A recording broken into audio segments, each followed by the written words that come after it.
Hello, Liz from I Cook You Serve, promoting the accountability service I would like to offer to you. So I'd like to talk today about weight. I've been approached a couple of times with regard to weight loss, and for that to be the primary focus. It's kind of not what I do. Weight loss is secondary to good health. So my focus for nutritional therapy, or certainly accountability, would be closer to installing good health habits as opposed to monitoring weight loss. Weight loss it can be a measure of health, but you can be quite unhealthy at a good weight, as a good weight, what's deemed good. But you can still be incredibly unhealthy. There are so many other measures that I think would be more informative and something you can work to easier, such as your hydration. Let's measure that. Let's look at your mood. Let's look at your energy levels. Let's look at your quality of sleep. These are measures of health. Let's look at your resting heart rate. That's a good measure of health. Go to the doctors and get some blood work done.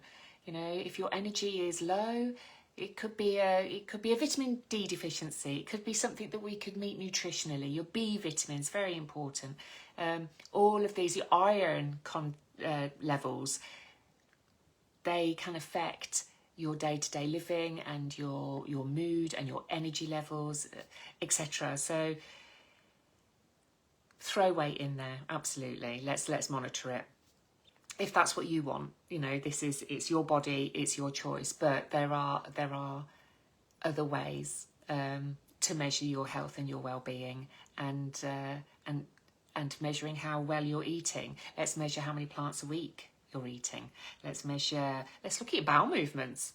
I mean, that will be pretty well impacted when you start eating well. If you change your eating habits, those bowel movements will change too. We both know it. Let's just talk it. Let's just get it out there. So yeah, blood work, cholesterol, resting heart rate. Take measurements if you want like that physical change. Let's measure actually that physical change, and let's do it that way. So let's go for health first.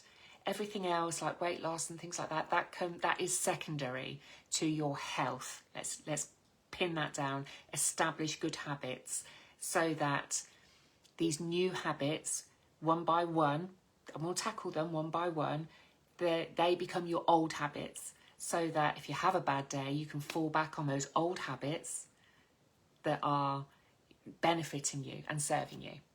So there we are. That is my message for you today. The accountability service. I will do another video with regard to how to access the accountability service. But get in contact with me, email me, give me a call, etc. You know where I am, and I'll be here tomorrow. See you then. Bye.